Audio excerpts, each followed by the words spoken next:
হরে কৃষ্ণ, রাধে রাধে। মৌমিতা পরিবারে আপনাদেরকে জানাই অনেক অনেক শুভেচ্ছা ও অভিনন্দন। আজকের আলোচ্য বিষয়টি হচ্ছে 2026-এ শিব চতুর্দশী বা শিবরাত্রি কবে, 15ই ফেব্রুয়ারি নাকি 16ই ফেব্রুয়ারি পালিত হবে। তার সঙ্গে জেনে নেব উপকরণ, নিয়ম, মন্ত্র এবং 4 প্রহরের পুজোর সঠিক সময়সূচি। শ্রোতা বন্ধুরা, আজকের এই ভিডিওটি আপনারা প্রথম থেকে শেষ পর্যন্ত মনোযোগ সহকারে শ্রবণ করুন, আপনাদের কিন্তু অনেক ভালো লাগবে। সামনে আসতে চলেছে শিবরাত্রি, দেবাদিদেব মহাদেবের আরাধনা করার সর্বশ্রেষ্ঠ দিন শিবরাত্রি। তবে অনেকের মনে প্রশ্ন রয়েছে যে কবে শিবরাত্রি ব্রত পালন করবেন, 15ই ফেব্রুয়ারি রবিবার নাকি 16ই ফেব্রুয়ারি সোমবার। কবে পালন করা ঠিক হবে শিবরাত্রি ব্রত? এই দিনে ভক্তি ভরে পুজো করলে বাবা ভোলানাথ ভক্তদের সমস্ত মনোবাঞ্ছা পূর্ণ করেন। তাই কোনো ভক্তই আয়োজনের কোনো কমতি রাখেন না। ফাল্গুন মাসের কৃষ্ণপক্ষের চতুর্দশী তিথিতে শিবরাত্রি পালন করা হয়। হিন্দু ধর্মের শিব চতুর্দশীর মাহাত্ম্য অনেক। সাধারণত ফেব্রুয়ারি বা মার্চ মাসেই শিবরাত্রি তিথি পড়ে। এই বছরও সেই রকমই ফেব্রুয়ারি মাসেই পড়েছে। শিবরাত্রি কথাটা দুটি শব্দ থেকেই এসেছে, শিব ও রাত্রি, যার অর্থ হলো শিবের জন্যই রাত্রি। তাই এই শিবরাত্রি সাধারণত রাত্রিবেলায় পালন করা হয়ে থাকে। 2রা ফাল্গুন 15ই ফেব্রুয়ারি রবিবার দিন এই বছর শিবরাত্রি ব্রত পালিত হবে। শিবরাত্রির শিব চতুর্দশী তিথি শুরু হচ্ছে যেহেতু এটি চতুর্দশী তিথিতেই পালিত হয়। 2রা ফাল্গুন 15ই ফেব্রুয়ারি রবিবার বিকেল 4:48 থেকে থাকবে 3রা ফাল্গুন সোমবার 16ই ফেব্রুয়ারি সন্ধ্যা 5:32 পর্যন্ত। অর্থাৎ এই পরিস্থিতিতে যারা শিবরাত্রি ব্রত পালন করতে চান তাদের প্রত্যেককে 2রা ফাল্গুন 15ই ফেব্রুয়ারি রবিবার দিন বিকেলের পরে আপনাদের শিবরাত্রি পুজো করতে হবে। আর যারা রাত্রে পুজো করতে চান তারাও এই 15ই ফেব্রুয়ারি রবিবার দিনেই করবেন। কথায় আছে, একটি বেলপাতাতেই নাকি সবচেয়ে বেশি তুষ্ট দেবাদিদেব মহাদেব। তবে আপনাদের লক্ষ্য রাখতে হবে সেই বেলপাতাটি যেন কোনোভাবে ফুটো, ফাটা বা অপরিষ্কার যেন না হয়। অবশ্যই বেলপাতা দেবাদিদেব মহাদেবকে অর্পণ করার আগে তা পরিষ্কার জলে ধুয়ে নেবেন। এছাড়াও যে সমস্ত ফুল দেবেন সেই সমস্ত ফুল, মালা সমস্ত কিছুই ধুয়ে নেবেন। এইবারে আমরা জানব যেসব উপকরণগুলি লাগবে দেবাদিদেব মহাদেবকে পুজো করতে।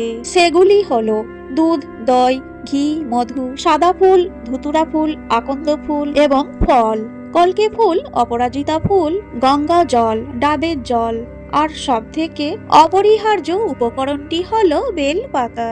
শাস্ত্র মতে মহাশিবরাত্রির পুজোর সবচেয়ে শুভ সময় হলো নিশীথকাল। এই তিথিতে 4 প্রহরের পুজো করা হয়। অনেকে কেউ একটি প্রহর, আবার কেউ বা 4 প্রহরেরই পুজো করে থাকেন। শাস্ত্র মতে মহাশিবরাত্রি তিথিতে সন্ধ্যাবেলা স্নানের পর শিব পুজো করা উচিত। বিশ্বাস অনুযায়ী ব্রত পালনের পুণ্যফল লাভের জন্য সূর্যোদয় থেকে শুরু করে চতুর্দশী তিথি শেষ হওয়া পর্যন্ত সময়ে আপনাদের ব্রত ভঙ্গ করাই শ্রেয়। এইবারে চলুন জেনে নেওয়া যাক 4 প্রহরের পূজার সময়সূচি। প্রথম প্রহর পূজার সময় 15ই ফেব্রুয়ারি রবিবার সন্ধ্যা 6:25 থেকে শুরু করে রাত্রি 9:28 পর্যন্ত। দ্বিতীয় প্রহর রাত্রি 9:28 থেকে শুরু করে রাত্রি 12:31 পর্যন্ত। তৃতীয় প্রহর মাঝরাত 12:31 থেকে ভোর রাত 3:34 পর্যন্ত। চতুর্থ প্রহর ভোর রাত 3:34 থেকে সকাল 6:37 মধ্যে। মনে করা হয় এই পবিত্র দিনে মা পার্বতীর সঙ্গে মহাদেবের বিবাহ হয়েছিল। আবার এও মানা হয় যে বাবা ভোলেনাথ প্রথম শিবলিঙ্গ রূপে আবির্ভূত হয়েছিলেন। তাই এই ব্রত নারী পুরুষ, বিবাহিত অবিবাহিত প্রত্যেকেই পালন করতে পারেন। পুজো শুরু করার আগে আপনাদেরকে একটি পেতল বা কাঁসার থালায় শিবলিঙ্গটি বসাতে হবে।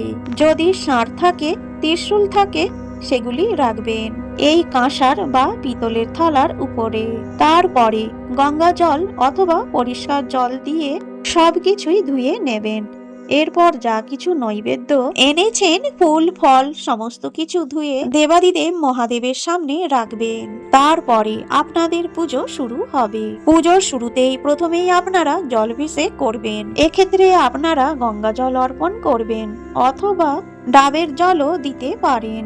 গঙ্গা জল অর্পণ করার সময় আপনারা ওম নমঃ শিবায় এই মন্ত্রটি 3 বার করে জপ করবেন।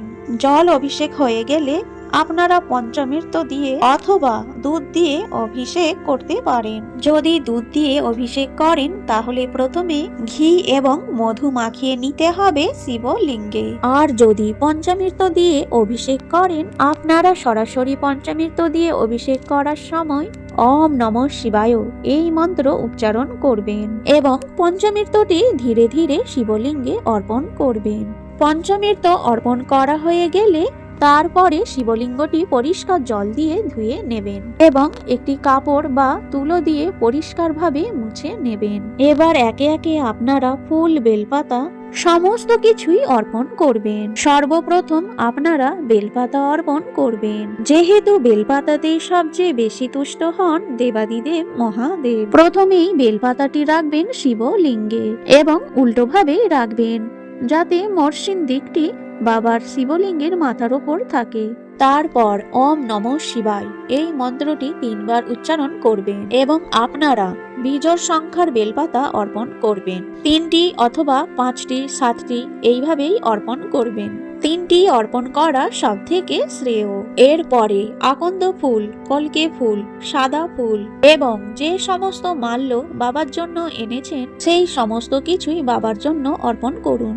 ওম নমঃ শিবায় এই মন্ত্র মনে মনে জপ করতে করতে অবশ্যই আপনারা এই পুজো যারা করছেন 108 বার এই দিনে এক মনে বসে বাবার সামনে ওম নমঃ শিবায় মন্ত্র জপ করবেন এবং মনস্কামনা জানাবেন। দেবাদিদেব মহাদেব আপনাদের সমস্ত মনোবাসনা পূরণ করবেন। আর বাবার পুজোয় মৌসুমী ফল তো রাখছেন, তার সাথে আপনাদের কিন্তু সাদা মিষ্টান্ন অর্পণ করতে হবে।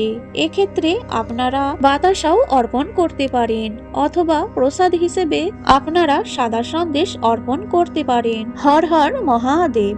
আজকের এই ভিডিওটি এখানেই শেষ করলাম। ভিডিওটি দেখে শ্রবণে আপনার যদি অনেক উপকৃত হয়ে থাকে অবশ্যই একটি লাইক করে কমেন্ট বক্সে লিখে যাবেন হর হর মহাদেব। তার সঙ্গে আপনি যদি এই চ্যানেলের নতুন বন্ধু হয়ে থাকেন অবশ্যই চ্যানেলটিকে সাবস্ক্রাইব করে পাশে থাকা বেল আইকনটি প্রেস করার অনুরোধ রইল, যাতে এই চ্যানেলের সকল ভিডিওর নোটিফিকেশন আপনি কিন্তু খুব সহজেই পেয়ে যাবেন। সকলেই ভালো থাকবেন, সুস্থ থাকবেন।